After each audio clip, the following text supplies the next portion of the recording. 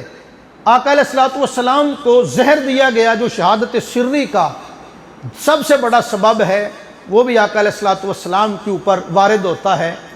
روح مبارک نہیں نکلتی، لیکن حدیث میں آتا ہے کہ جب آقا علیہ الصلوۃ والسلام کی عمر 63 برس پوری ہو گئی، اللہ نے اختیار دیا کہ محبوب اب تمہاری مرضی، دنیا میں رہنا چاہتے ہو تو ہم قیامت تک تمہیں دنیا میں رکھیں گے، اگر ہمارے پاس آنا چاہتے ہو تو وہ ہمارے پاس واپس آ جاؤ۔ بخاری شریف میں حدیث موجود ہے، آقا کریم نے خطبہ دیتے ایک دن فرمایا، اللہ نے ایک بندے کو اختیار دیا ہے کہ چاہے وہ اللہ کے پاس واپس آ جائے، چاہے وہ دنیا میں رہے۔ آقا کریم علیہ السلام نے اپنا نام واضح نہیں فرمایا۔ ابو بکر صدیق رضی اللہ تعالیٰ عنہ نے سنا، آپ زارو کتار رونے لگ گئے۔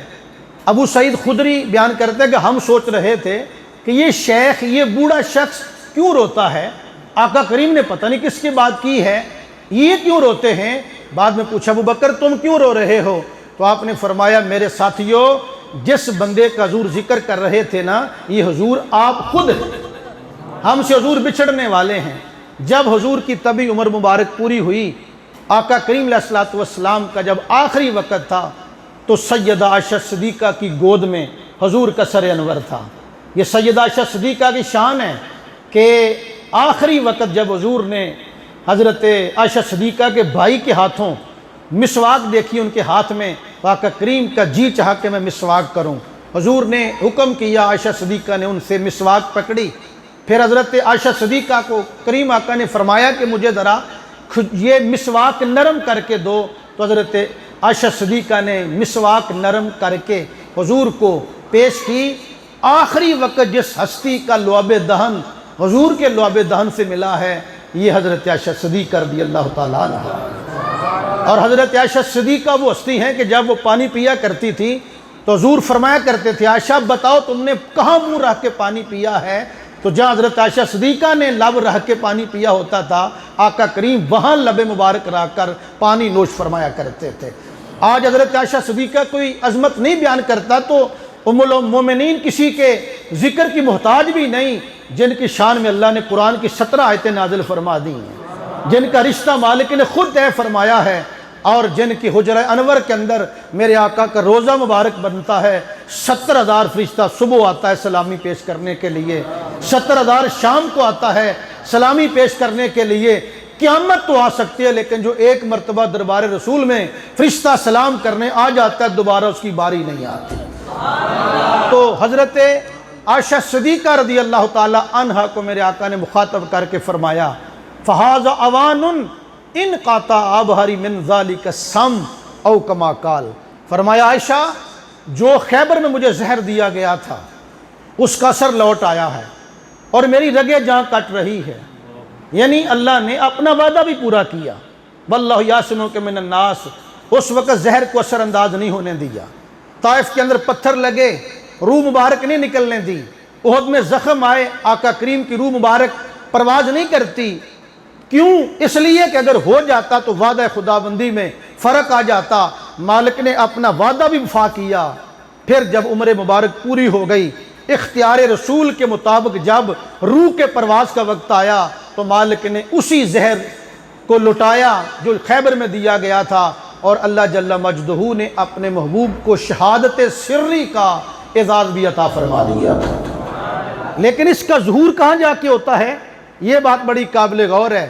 میرے آقا علیہ الصلوۃ والسلام ارشاد فرماتے ہیں، ان الحسن والحسین ہما ریحانتا من الدنیا، فرمایا کہ بے شک حسن اور حسین یہ اس دنیا کے اندر میرے دو پھول ہیں۔ آقا علیہ الصلوۃ والسلام اپنے نواسوں کو چومتے بھی تھے اور سونگھتے بھی تھے۔ آج ہم اپنی اولادوں کو چومتے تو ہیں، سونگھتے نہیں۔ حضور چومتے بھی تھے، سونگھتے بھی تھے۔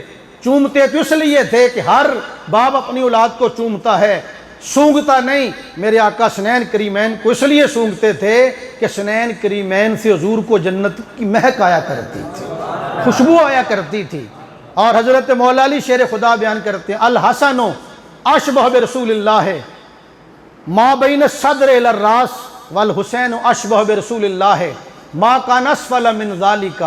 حضرت مولا علی شیر خدا فرماتے ہیں کہ میرا بیٹا حسن سینہ سے لے کے سر تک اپنے نانے کی تصویر تھا، اور امام حسین کے بارے میں فرماتے ہیں کہ میرا بیٹا حسین سینے سے لے کے قدمین تک اپنے نانے کی تصویر ہے، اور صحابہ کرام کا جب جی کرتا تھا حضور کو دیکھنے کے لیے وہ دونوں صحابوں کو اکٹھا دیکھ لیتے تھے، دونوں شہزادوں کو، تو ان کو دیدار رسول ہو جایا کرتا تھا۔ اور اعلیٰ حضرت کیا بیان کرتے ہیں؟ آپ فرماتے ہیں کہ ایک سینہ تک مشابہ، ایک وہاں سے پاؤں تک، ایک سینہ تک مشابہ، ایک وہاں سے پاؤں تک، حسن سبتین ان کے جاموں میں ہے، نیما نور کا صاف شکل پاک ہے، دونوں کے ملنے سے عیاں خط توام میں لکھا ہے یہ دو ورقہ نور کا، تیری نسل پاک میں ہے بچہ بچہ نور کا، تو ہے نے نور تیرا سب گھرانہ نور کا۔ نعرہ تکبیر، نعرہ رسالت، نعرہ حیدری، نعرہ حیدری، نعرہ تحقیق، ذکر اہل بیت، ذکر اہل بیت، حسینیت، حسینیت، حسینیت، یزیدیت، یزیدیت، نعرہ حیدری۔ یہ دونوں شہزادے حضور کے دیکھیں نا، حضور نے انہیں اپنا پھول قرار دیا ہے کہ لوگوں اگر میری خوشبو سونگنا چاہتے ہو تو میرے نواسوں کو دیکھ لینا۔ یہ دو نواسے حسن و حسین حضور کی جو ہیں ہر خوبی کے بھی مظہر ہیں، حضور کے جمال کے بھی مظہر ہیں، مظہر جمال مصطفیٰ بھی ہیں، مظہر کمال مصطفیٰ بھی ہیں۔ بڑا نواسا امام حسن رضی اللہ تعالیٰ عنہ، جب ان کی ولادت ہوئی 2 ہجری کو یا 3 کو، آقا علیہ الصلوۃ والسلام نے خود ان کے کان میں اذان دی، بائیں کان میں اقامت پڑھی، گٹی خود دی اپنے لعاب دہن مبارک کی، نام خود رکھا، اور انہیں بھی لوریاں دیں، ان کے لیے بھی سجدہ طویل کیا، ان کے لیے بھی خطبہ چھوڑ کے ممبر سے نیچے اتر آئے۔ اور امام حسن ابھی ان کی 4-5 سال عمر ہوگی، ایک دن حضور خطبہ ارشاد فرما رہے تھے تو خطبہ چھوڑ کے فرمایا لوگوں ادھر توجہ کرو۔ لوگوں نے توجہ کی، آقا کریم نے اپنی بات کو بند کر کے فرمایا لوگوں توجہ کرو۔ امام حسن ساتھ بیٹھے تھے، فرمایا ان ابنی ھذا سید ولعل اللہ ان یصلح بہ بین فئتین عظیمتین من المسلمین۔ فرمایا لوگوں میرا یہ بیٹا حسن سردار ہے، ان قریب اللہ تعالیٰ میرے اس بیٹے کے ذریعے مسلمانوں کے 2 بڑے گروہوں کے درمیان اللہ صلح کروا دے گا۔ اس حدیث پہ ذرا غور تو کی جائے، میرے آقا نے اپنے نواسے امام حسن کو سید قرار دیا ہے۔ سید کا معنی ہے سردار، اور حضور کا فرمانے علی شان ہے کہ اگر کالے رنگ کا حبشی جس کی ناک کٹی ہو اگر اسے تمہارا سردار بنا دیا جائے تو تم پر لازم ہے کہ تم اس کی اطاعت کرو۔ کالے رنگ کا کالا کلوٹا ناک کٹا حبشی بھی سردار بنے، اس کی اطاعت ہم پہ لازم ہے۔ تو میں پوچھتا ہوں جب فاطمہ کا لال حسن ہمارا سردار بن جائے تو کیا ہم پر اس کی اطاعت لازم نہیں؟ ہمیں کہا کہ تمہارا سردار ہے۔ آگے ذرا غور کرنا، دوسرا فرمایا وَلَعَلَّ اللَّهَ أَن يُصْلِحَ بِهِ، اللہ تبارک و تعالیٰ میرے اس بیٹے کے ذریعے اللہ تعالیٰ صلح کروا دے گا مسلمانوں کے 2 بڑے گروہوں کے مابین۔ اب صلح کرائے گا کون؟ اللہ، اور سبب کون بنے گا؟ امام حسن۔ صلح کہاں کی جائے گی؟ 2 مسلمانوں کے بڑے گروہوں میں۔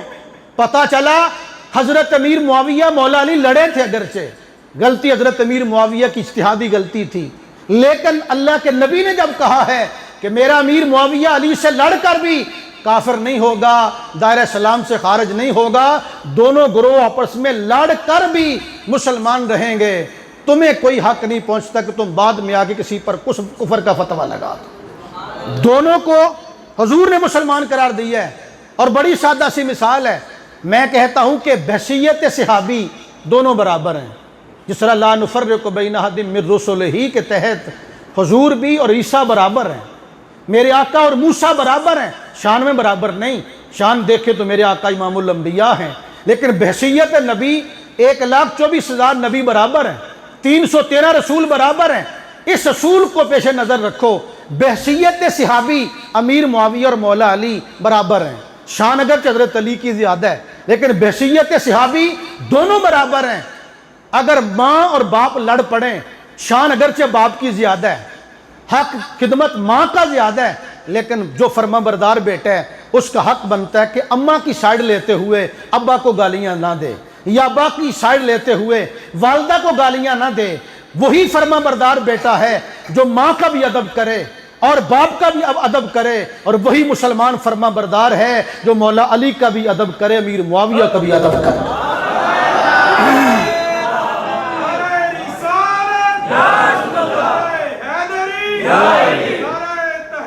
حق جاری ہے. اور غور فرمائیں ذرا، مجھے بتائیں ذرا، اگر نبی کی کوئی بندہ داڑھی پکڑ کے کھینچے، مجھے بتائیں کافر ہوگا کہ نہیں ہوگا؟ لیکن حضرت موسیٰ نے اپنے بڑے بھائی حضرت ہارون کی داڑھی پکڑ کے کھینچا، کہا کہ تو نے میرے بعد کیا کروا دیا، بچڑے کے لوگ پوجا کرنے لگ گئے.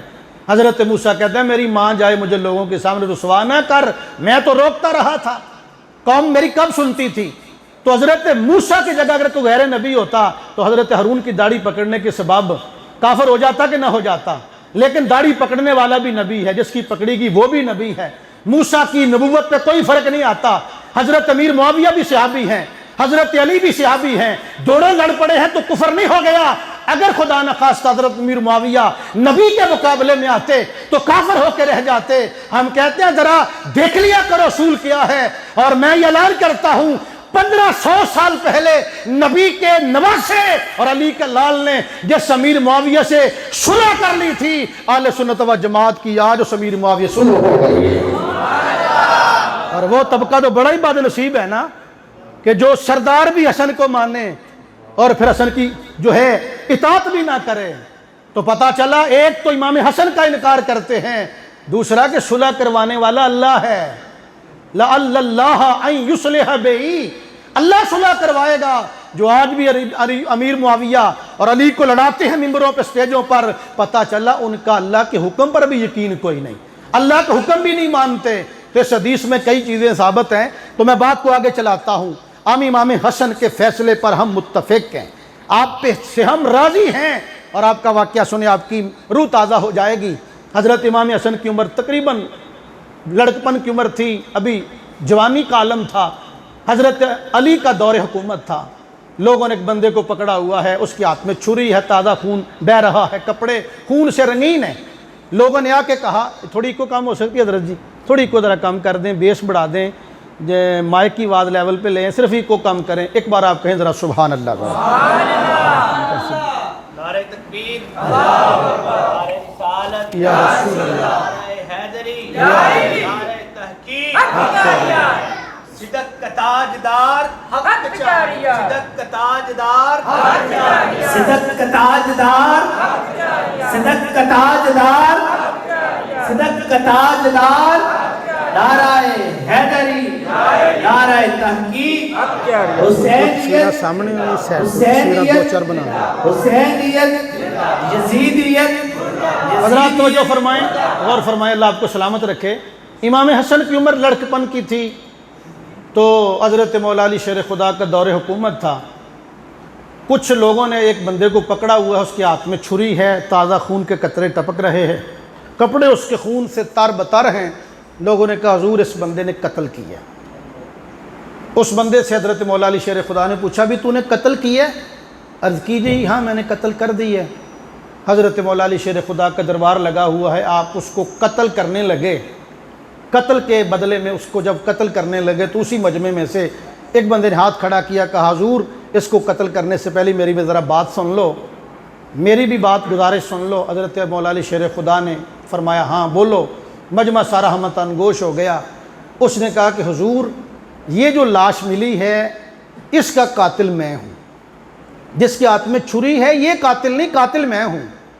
تو مولا علی شیر خدا نے پوچھا تو کہتا ہے میں قاتل ہوں؟ وہ کہتا ہے میں قاتل ہوں.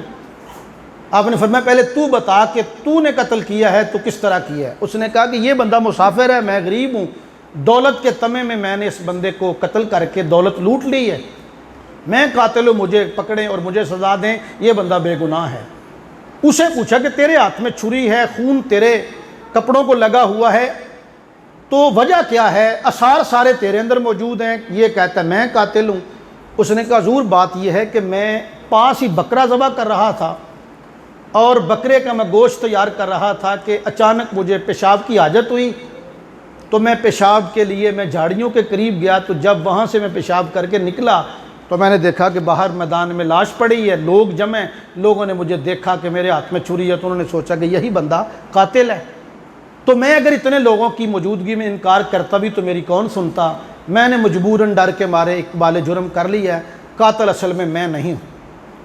اصل جب حقیقت حال سامنے آ گئی تو جو اصل قاتل تھا اسے جب مولا علی شیر خدا قتل کروانے لگے تو اپنے بیٹے امام حسن سے پوچھتے ہیں، بیٹا حسن تم بتاؤ اس بندے کو میں سزا کیا دوں جو اصل میں قاتل ہے؟ تو امام حسن عرض کرتے ہیں، ابا جی اس کو چھوڑ دو۔ ذرا غور کرنا اس بات پہ، آج تو لوگ صرف خامی دیکھتے ہیں نا، گندی مکھی سارا بدن چھوڑ کے زخم پہ بیٹھتی ہے۔ آج بھی ہم بندے کی ساری عمر کی خوبیاں ترک کر کے اس کی ایک چھوٹی سی غلطی کو لے کے ہم اس کو گالیاں دیتے ہیں، پتہ نہیں کیا کیا کر دیتے ہیں، اور معاشرے کے اندر تماشا لگا ہوا ہے۔ تو حضرت امام حسن کتنی خوبصورت بات فرمائی، آپ عرض کرتے ہیں، ابا جی اس بندے نے اگر قتل کیا ہے تو دوسرا پہلو بھی تو دیکھو نا، اگر یہ بندہ چپ رہتا تو وہ بے گناہ مارا جاتا کہ نہ؟ فرمایا ہاں بیٹا وہ بے گناہ مارا جاتا۔ عرض کی ابا جی اس کی صرف خامی نہ دیکھو، خوبی بھی دیکھو، اگر اس نے ایک جان گوائی ہے تو ایک جان بچائی بھی تو ہے نا۔ جو اصل قاتل ہے اگر وہ نہ بولتا تو وہ چھری والا بے گناہ مارا جاتا کہ نہ؟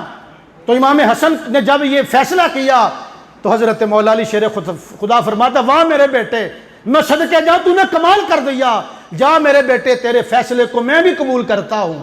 امام حسن کے فیصلے پر حضرت علی نے فیصلہ کر کے اس بندے کی دیت خود ادا کی بیت المال سے اور اسے بری کر دیا۔ پتا چلا کہ حضرت علی نے امام حسن کا فیصلہ قبول کر لیا تھا، تو آج 1500 سال کے بعد بھی حسن کا فیصلہ قبول نہیں کر رہا۔ تو یہ امام حسن ہیں، یہ حضور کی شہادت سری کے آپ مظہر بنے تھے۔ آقا کریم کو بھی زہر دیا گیا، امام حسن کو بھی زہر دیا گیا، اور میرے مصطفیٰ نے ساری زندگی امام حسن کی شہادت کا ذکر نہیں فرمایا۔ جس طرح امام حسین کے بارے میں حضور نے فرما دیا تھا کہ میرا بیٹا شہید ہوگا، لیکن امام حسن کے بارے میں نہیں بیان فرمایا۔ کیوں؟ کہ جو شہادت سری تھی، سر کا میں نے پوشیدگی، خفی معاملہ، مخفی صورتحال، تو جو شہادت سری کا مظہر بنتا ہے اس کی شہادت کا میرے کریم آقا علیہ السلام نے ساری زندگی اظہار نہیں فرمایا۔ حتیٰ کہ امام حسن کو جب زہر دیا گیا 3 دن تک آپ کی انتڑیاں، آپ کا میدہ ٹکڑے ٹکڑے ہو کے الٹی کے راستے باہر آتا، آپ کا میدہ ٹکڑے ٹکڑے ہو گیا، انتڑیاں ٹکڑے ٹکڑے ہو گئیں، پاخانے کے راستے، الٹی کے راستے، سارا نظام پارا پارا ہو گیا۔ نبی کا نواسہ بستر مرگ پر سسک تو رہا تھا، تکلیف برداشت تو کر رہا تھا۔ امام حسین بار بار کہتے ہیں، بھائی مجھے بتائیں آپ کو زہر کس نے دیا ہے؟ تو امام حسن کیا فرماتے ہیں؟ فرماتے ہیں، بھائی تو کیا کرے گا؟ جس نے مجھے زہر دیا ہے اسے قتل کرے گا؟ کہا ہاں میں اس کو قتل کروں گا۔ امام حسن فرماتے ہیں، بھائی جس بندے پہ مجھے شک ہے اگر اس نے مجھے زہر نہ دیا ہو